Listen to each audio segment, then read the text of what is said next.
Hi, I'm Jimmy. In this video, we're looking at Salesforce.com stock, ticker symbol CRM. The goal of this video is to look at the basics of Salesforce's business, see if we can come up with a fair value for Salesforce's stock, and then, in the middle there, we're going to look at some of the news or some of the things that Salesforce has done to help increase their revenue and continue to spur growth. Now, I'm actually doing this video because this company was recommended as a video to do in our community polls that we do for our community members. So a bunch of people elected companies. We voted. We got a few other companies to do as well. So I'll be doing those very soon. But this is one of those companies. That's how you join if you're curious. Okay, that being said, let's dive quickly into Salesforce's business. So Salesforce breaks their business into two primary segments: subscriptions and support, and then professional services. And clearly, their subscription, that part of their business, is the dominant driver of revenue. And then they publish some supplemental information where we could break the largest segment into a few additional segments. So they have their Sales Cloud, which is their largest part of their smaller segments. That comes in at about 27% of revenue. Now, just to be clear, this revenue breakdown was for their last fiscal year. So it was essentially for 2019, but their fiscal year ends in January of each year. So we're coming up to the end of their fourth quarter soon. Either way, their Sales Cloud business, basically what it does is it's a cloud-based platform that makes managing the sales department of a company much simpler. And that's actually very similar to their Services Cloud business, which is another large piece of their overall business.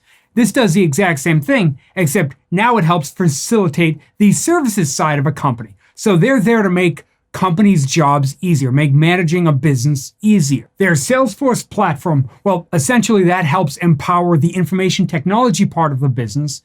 And then their marketing and commerce cloud division, that helps streamline their marketing, social media, online stores, forms, company forms on a website maybe. So things along those lines. So we may be able to tell that Salesforce does a very good job of making companies more efficient and more mobile, since most of their stuff is in the cloud. So hopefully this does a good job of streamlining a company's business and helps them improve the efficiency of their organization. And that's really one of the advantages of a company like Salesforce. Instead of having different tools for each one of these different segments, in theory, you sign up for Salesforce, and Salesforce handles a whole bunch of it, and they work and act very similar, just streamlining different parts of the business. So that's the benefit of using a company like Salesforce. So when we switch over to their revenue going back the past few years, we can see that their growth has been really very good. So the blue bars are actual numbers, and then the green bars are estimates from analysts. So we can see that in 2022 here, analysts are expecting for Salesforce to generate a bit more than $25 billion in revenue.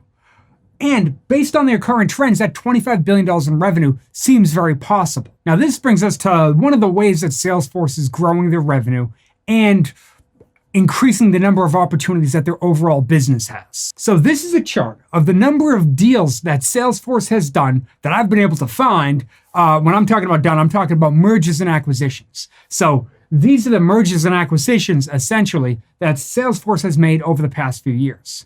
Now, one of the real big ones was a company called MuleSoft that happened in the first quarter of 2018. Now, that deal cost Salesforce about $5.5 billion back then. And basically, what that company does is they have a platform that is great for connecting apps and data sources and devices either locally or perhaps through the cloud. So we could see how this type of extension could be a nice sort of contributing factor to why a customer might want to do business with a company like Salesforce. Then in 2019, Salesforce went out and spent almost $14 billion in CRM stock for a company called Tableau Software. And their specialty is data analytics. So basically what they do is they take the data that a company has and they make it much more understandable and much more presentable. So again, we can imagine how this could fit in with everything that Salesforce is offering. Then in December of 2020, so just a month or so ago, Salesforce announced that they're going to be acquiring Slack Technologies. Now, this is the largest acquisition that they've made so far, with an estimated value today of about $25 billion. Now, Slack does a few good things for Salesforce. First, it helps expand the type of customers that could use their products, which in the long term could be a very good thing for revenue. Plus, it helps, if we want to call it, expand the potential customers of Salesforce. So basically what Slack does is they're there to simplify communications.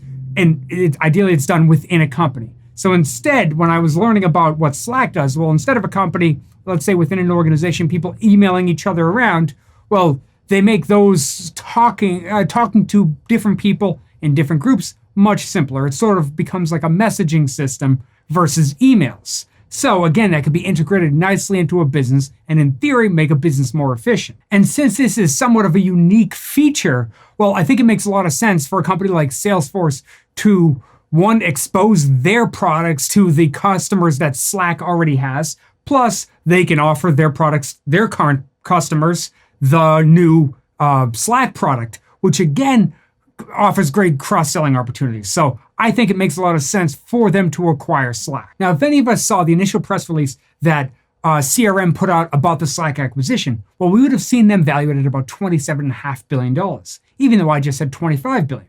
And that's because if we owned a share of Slack, well, we would get $26.78, I believe, of cash and about 7/8 of a share of CRM. So it's a combo between cash and stock. Well, the stock price, CRM stock price, has fallen since this deal was initially announced. Hence the reason the value of the overall deal has dropped from about $27.5 billion on the day that they announced it to about $25 billion now. That can continue to adjust until this deal is completed, which I believe is estimated to be in 2022, so about a year from now. So that's the reason our numbers might be a little bit different than what we might see in headline numbers. Okay, now we're moving on to the fair value of CRM stock. So as we might have guessed, this is actually a tricky one, like many high growth, newer companies are from a valuation perspective. So these high growth companies like CRM, or even Slack for that matter, discounted free cash flow is very difficult to use because although in CRM's case, they do have positive free cash flow, they're so young. When I did the calculation for their discounted cash flow, well, this is what it came out to be. I got a fair value of about $55 per share. And I went way out. I went about 12 or 13 years out from a projection standpoint. And the way I did that is I found analyst estimates over the next couple of years, and the growth rate was at about 18, 19%. And then I did 2 years at 15%, and then 2 years at 12.5%, and 2 years at 10%, and just kept doing that until I got to our perpetual growth rate of 2.5%. But even with that, we end up with a fair value of about $55 per share. Considering they're trading over $200 per share right now, clearly this doesn't help us at all. Well, then I consider doing something like a PE ratio. Unfortunately, here's a chart of CRM stock's PE ratio, which is price to earnings ratio, going back the past year or two. Well, this gap here, that gap happened because they weren't profitable during that time period, so price to earnings is suddenly very useless. Now, another possibility is to use a forward PE where we look at next year's earnings since they are getting more and more profitable, especially as these deals start to get integrated into their overall numbers, but we'll come back to that in a second. So after I tried the trailing PE ratio, I said, can we use something that incorporates the growth into it? So for that, I looked at the PEG ratio. PEG is short for price to earnings growth ratio. And as we can see here, the current PEG ratio is on the high end of its range over the past couple of years. Now, this tells us that right now the stock, relative to its own history, appears to be overvalued. If we bought it a year ago, we would have paid a much better price than if we bought it right now. So I saw this and I said, all right, what else can we look at? Now, another possibility is instead of comparing CRM stock to itself, to its own history, it's possible that we compare it to some competitors.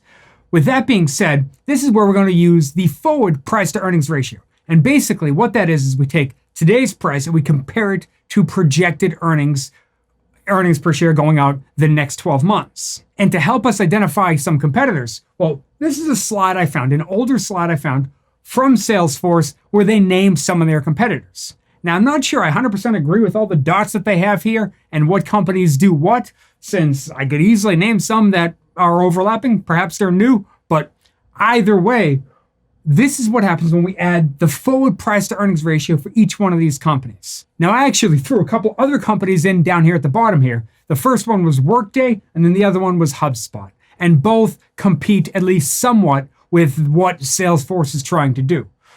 It's certainly not all aspects of their business, but some of them. Now, unfortunately, if we look just at Salesforce, they're currently trading at about 46 times earnings going out the next 12 months. And sure, compared to these other very high, smaller companies, well, it seems that Salesforce numbers could be okay. But compared to some of the other ones, well, Salesforce stock seems like it is overvalued. So for me, I want to see Salesforce stock pull back before I would jump in and buy it at this point. I do like their business. I do like the future of their business, but it seems very overvalued. The stock has done fantastic over the past year. Now, if we already own this stock, if we bought this, let's say a year ago when it was in the low 100s, $120, $130 per share, well, first of all, congrats, awesome buy. I would just sit on this and hold it for the long run. This seems like a very good long-term stock, but I'd much rather pay $120 per share than $240 per share. So if I already own the stock, I'm sitting and holding, but until it pulls back, for me, it doesn't make any sense to jump in and buy this stock at this price. Now, again, this was a tricky one to value, and if we ever struggle with how to value a stock, well, I actually did a video where I go through some of the best ways to value a stock in different valuation scenarios. High growth, value, dividends, things like that. If you're curious, perhaps that could be a good next video for you to watch. I got a link right here. I got a link in the description below. And thank you so much for sticking with me all the way to the end of the video. I really appreciate it. Thank you, and I'll see you in the next video.